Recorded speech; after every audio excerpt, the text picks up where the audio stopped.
마가복음 12장 41절로 44절까지 말씀. 예수께서 헌금함을 대하여 앉으사 무리가 어떻게 헌금함에 돈 넣는가를 보실세 여러 부자는 많이 넣는데 한 가난한 가부는 와서 두 렙돈 곧 한 고들란트를 넣는지라. 예수께서 제자들을 불러다가 이르시되 내가 진실로 너희에게 이르노니 이 가난한 과부는 헌금함에 넣는 모든 사람보다 많이 넣었도다. 그들은 다 그 풍부한 주에서 넣었거니와 이 과부는 그 가난한 주에서 자기의 모든 소유 곧 생활비 전부를 넣었느니라 하시니라. 아멘. 예수님의 앞에 헌신했던 한 고달란트 드렸던 이 가난한 과부의 심정이 저와 여러분의 심정이 되기를 예수님의 이름으로 축복합니다. 우리는 주님을 섬기고 있습니다. 주님을 섬길 때 이 모습 저 모습으로 행한 모든 일들에 대해서 하나님은 한달 앞서 심은 대로 복이 되게 하십니다. 심은 대로 복이 되게 하세요. 세상을 살아가면서 몇 가지 인생 철학이 생겼는데 첫 번째 철학은 역사는 하나님이 주관하신다. 이거고 두 번째 제 인생 철학은 인생은 심은 대로 거둔다. 그래서 선하게 심은 사람은 선하게 심은 것을 거두고 악하게 심은 사람은 악하게 심은 걸 거둡니다. 사람들이 안 알아주는데요. 안 알아줘도 그렇습니다. 예수님께서 십자가에 못 박혀 죽임을 당하실 때 누가 알아줬습니까? 제자들도 뜻을 몰랐습니다. 그런데 하나님은 아시고 그 예수님의 인생을 드린 헌신을 통해서 하나님이 받으셨더니 부활이라는 영광을 예수님에게 허락하시고 그리고 온 인류를 구원하는 놀라운 은혜의 역사들을 허락해 주신 거예요. 그래서 인생은 심은 대로 거두는데 선하게 심었으면 선한 것을 거두고 악하게 심었으면 악한 걸 거둡니다. 하나님 앞에 우리는 이 모습 저 모습으로 헌금하고 헌신하고 인생을 들여 헌신하는 그 사람들을 하나님의 구별된 사람이다 해서 주의 종이다 그럽니다. 물질을 들여서 헌신할 때 그걸 성물, 하나님께 드려진 물건이라 해서 성물이라 합니다. 교회의 성구나 이런 교회의 기자재들을 성구라고 합니다. 성스러운 기구들이란 뜻이지요. 하나님의 성전, 하나님의 전을 이게 성전이라고 합니다. 그냥 건축업자가 지은 겁니다. 그런데 그 드린 사람들의 중심들을 하나님이 받으셨기 때문에 그것을 성전이다, 성고다, 성불이다 그렇게 얘기하는 것입니다. 하나님 앞에 헌신한 저와 이런 모든 헌신들이 하나님의 성물로 구별되어지는 은혜가 있습니다. 할렐루야. 그래서 그 성물로 구별되어진 은혜, 그렇게 하나님 앞에 심은 것마다 복으로 심은 것을 복으로 거두는 아름다운 역사가 우리 가운데 충만하게 되기를 예수님의 이름으로 축복합니다. 그래서 사람이 보든지 안 보든지 교회를 섬기는 수많은 수고와 헌신들과 우리의 헌물들을 하나님이 받으시는 흠량하시는 예물인 것입니다. 그래서 이것을 그냥 가볍게 생각해서 이재정이 이렇게 쓰면 저렇게 쓰고 누가 드린 거 누가 많이 드리고 이렇게 생각하면 큰 오산이에요.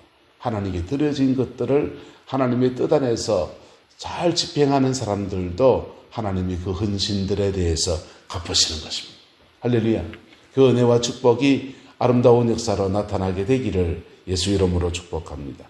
오늘 한 가난한 과부의 헌신에 대해서 하나님이 칭찬하셨어요.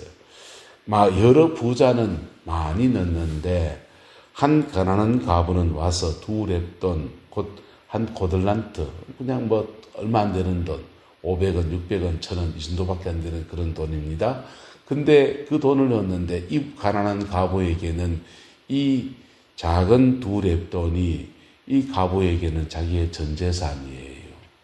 그 전 재산과 같은 것을 생활비 전부를 넣었다라고 주님이 칭찬하셨습니다.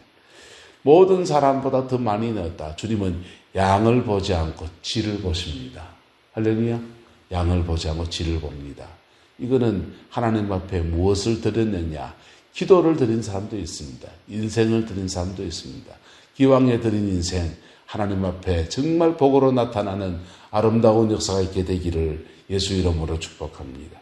근데 이렇게 드려진 헌신들의 특징들이 있는데 성경을 가만히 보면 하나님이 받으시는 헌신, 헌금들은 이런 뜻이 있습니다. 첫 번째, 나를 드리는 것이 먼저예요.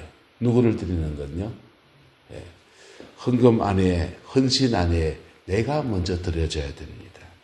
창세기 4장에 보면 가인과 아벨이 제물을 하나님 앞 올려드립니다. 가인은 농사지은 것을 드리고 아벨은 양의 천양 새끼를 잡아서 그 양을 드립니다. 하나님이 아벨의 제사를 받으시고 가인의 제사를 받지 않습니다. 하나님은 고기만 좋아하십니까? 하나님은 농산물은 좋아하지 않습니까? 아니요, 그게 아니고 하나님이 성경을 보면 가인과 그 예물을 받지 않으시고 하나님은 아벨과 그 예물을 받으셨다 했습니다. 그래서 우리가 주님 앞에 교회를 청소를 하거나 교회에 물질을 드리거나 교회에 성구를 올리거나 교회에 풀을 뽑거나 이런저런 모습으로 우리가 교회를 섬길 수 있는데 거기에 항상 중요한 중심이 뭐냐? 내가 들어가 있어야 된다는 겁니다. 나의 마음과 중심이 함께 하나님 앞에 드려지는 은혜가 있을 때 주님은 그 예물을 받으십니다. 할렐루야. 두 번째 주님께 드리는 헌신들은 받으시는 헌신은 전부를 드리는 것이라는 겁니다. 전부 11조 생활을 하잖아요. 11조 생활은 10분의 1만 드리는 게 아니에요. 11조라고 하는 것은 전부를 드리는 겁니다. 전부를 드리는데 일터에서 일을 할 때 하나님과 나와 함께 일했습니다라는 고백을 담고 드리는 겁니다. 그럴 때 옛날 소작을 지은다면 땅 주인한테 반을 떼서 소작료로 내는 경우도 있고 4분의 1을 주는 경우도 있고 그런데 하나님한테 땅 주인이신 역사의 주관자이신 그분한테 10분의 1을 드리고 그리고 10분의 9를 내가 제하는 거예요. 그래서 땅 주인, 역사에 주관하시는 분, 인생을 승리케 하시는 그분이 주관자이신 것을 고백하는 것이 11조인 것입니다. 할렐루야. 그래서 11조는 사실은 이 전부 수확한 것이 하나님의 은혜에 대한 고백이에요. 그리고 그것을 하나님 앞에 역사에 주관하신 그분에게 전부를 드리는데 그분이 소작의 새로서 나머지 너 먹고 살아라 해서 10분의 9를 우리에게 주시는 겁니다. 그래서 11조 정신은 뭐냐? 사실은 전부를 드리는 거예요. 전부를 드리는 거고 전부를 드렸을 때 주님이 우리에게 그 소작하는 역사를 주관하는 인생을 주관하는 것이 내가 아니고 주님이신 것을 고백하는 우리에게 10분의 9를 하사해 주시는 겁니다. 그래서 인생은 하나님 앞에 헌신하는 헌금은 나를 드렸다 할 때는 사실 여기 전부를 드리는 것이죠. 세 번째, 받은 은혜에 대해서 감격해서 드리는 겁니다. 하나님께서 내게 베푸신 은혜에 감격이 없다면 나를 드리는 헌신이 어디 있겠습니까? 네 번째, 헌신한다면 우리는 충성되어야 합니다. 하나님의 일에 헌신할 때 여러분 교회 일을 하는데 평생에 전성이 성실하신 분들이 계셔요. 성실하십니다. 구릉포에 있을 때 예배당 청소를 이렇게 돌아가면서 하는데 어떤 분이 청소하면 화장실을 아주 명경까지 깨끗하게 청소합니다. 야, 저분은 참 교회 일에 저래 헌신하는구나 라고 생각해서 제 착각이었습니다. 그분은 자기 집도 그렇게 깨끗하게 하는 습성이에요. 근데 그것이 근면하고 그래서 그분은 청소에 은사가 있는 거죠.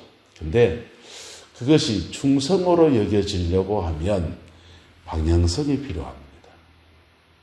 우리는 주님의 일에 성실할 뿐 아니라 충성하는 저와 여러분 되시기를 예수 이름으로 축복합니다. 충성하는 사람은 나의 위치를 아는 거예요. 주인 마님이 산에 가서 나무 한 단 해오라 하면 나무 환단하러 가는 것입니다. 마당 쓰려면 마당 쓰는 것입니다. 마당을 써야 돼. 내 계획과 내 뜻은 다 뒤로 하고 주인이 시키는 것을 가장 우선순위에 두고서 그 일을 하는 겁니다. 그게 충성이에요. 돌격 앞으로 하는데 군대에서 왜 처음 입대하자마자 제식훈련만 그렇게 그냥 시키느냐. 똥개 훈련 시키듯이 좌로 가, 우로 가, 뒤로 돌아, 앞으로 가, 앞으로 굴러, 뒤로 굴러. 왜 그런 거 시키느냐. 명령에 복종하는 군대를 만들려고. 명령에 복종하는 것이 가장 기본입니다. 그게 안 돼 있으면요. 돌격 앞으로 하는데 돌격 앞으로 하면 총 맞을 것 뻔한데 누가 앞으로 가요? 예. 군대 영화 이렇게 나오는 거 보면요. 돌격 앞으로 하면은 막 쫓아나가잖아요. 실제로 군대에서 그렇지 않아요. 돌격 앞으로 하는데 안에서 차보에서 벌벌벌 떱니다. 총을 들어서 다 이렇게 가늠자에 길에서 막 쏠 것 같지만 실제로 안 그래요. 예. 머리 삐죽 내다가 픽 맞으면 어떻게 하려고요. 그래서 꽁청이라 해서 참호 속에 숨어서 총을 이렇게 하늘을 향해 쏘고 있습니다. 비행기 맞춥니까? 저게 머리를 향해서 다 겨냥해서 쏴야 되는데 그렇게 겨냥하다가는 자기도 위험에 노출되니까 그게 고개도 안 내밀고 그냥 하늘 위로 총을 이래서 그래서 오히려 군대에서는 곡사포가 더 강한 위력을 발휘할 수 있어요. 왜? 안 보이는 데서 타켓으로 빵빵 때리니까. 근데 주님 앞에 충성되이 하나님 앞에 헌신하는 사람들은 명령 앞에 겸허해지는 것입니다. 할렐루야. 저와 여러분들이 우리가 주님 앞에 헌신하는 모든 태도에 충성이 담겨 있기를 예수 이름으로 축복합니다. 그래서 다섯 번째, 묶인 것을 풀고 드려야 합니다. 주님은 말합니다. 하나님 앞에 예물을 드리려 하다가 형제와 더불어 사화할 일, 논쟁할 일이 있거든 가서 그거 화해하고 와서 예물을 드리라 라고 했습니다. 그럴 때 그 예물이 연락되어진다라고 했어요. 묶인 것을 풀고 드려야 합니다. 그럴 때 하나님은 그 예물에 대해서 받으시고 들으시고 응답하시고 하나님이 영광을 내리시는 아름다운 은혜의 역사가 풀어지게 되는 것입니다. 이 가부의 두 랩들은 칭찬했는데 우리가 주님 앞에 매일매일 매주 주께 헌신하는 우리의 태도, 우리의 하나님께 바치는 헌금, 우리의 모든 헌신의 태도들은 어떠합니까? 우리 자신을 돌아보면서 하나님 앞에 오늘 이 새벽 나아갈 수 있기를 축복합니다. 기도하겠습니다.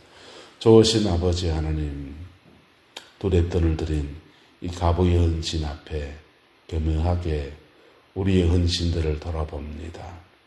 충성되이 주를 섬기지 못한 우리의 미련함을 늘 아시고 날마다 예수의 보혈의 피로 우리를 정결케 하시는 그 은혜를 베푸시는 것들을 기억합니다.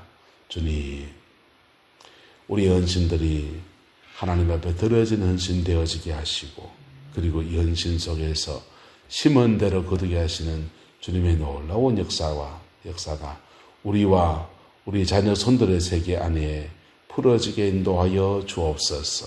여호와께서 한없는 은혜와 사랑으로 함께해 주시기 원합니다. 오늘도 우리 내남제일의 성도들이 하나님 전에 나와 예배합니다. 예배할 때에 주님을 깊이 만나는 예배가 되게 하시고 피 묻은 십자가의 은혜를 깊이 경험하는 은혜가 있게 하나님 주장하여 주옵소서. 여호와께서 한없는 은혜와 사랑으로 함께해 주시기 원합니다. 예수님의 이름으로 축복하며 기도드리옵나이다. 아멘.